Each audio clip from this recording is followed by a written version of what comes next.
Hi children! Today we're learning a new song, Two Little Blackbirds. Grab your little birds. 1, 2. 1, 2. Ready? We're going to sing slowly at first and then we're going to sing faster. Okay? All right. Two little blackbirds sitting on the hill. One named Jack, the other named Jill.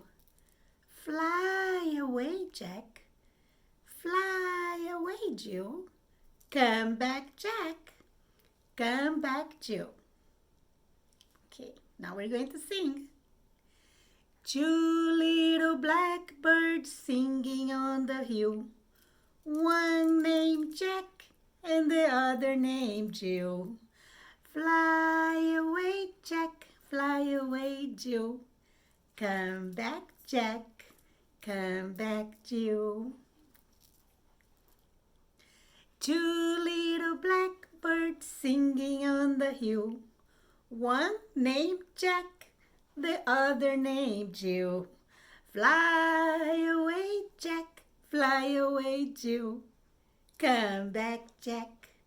Come back, Jill. Sing a little faster? Yeah, you want to sing faster? Two little blackbirds singing on the hill. One named Jack and the other named Jill. Fly away, Jack, fly away, Jill. Come back, Jack, come back, Jill. Hey, thank you. I will see you next time. Have fun with your little birds. Bye.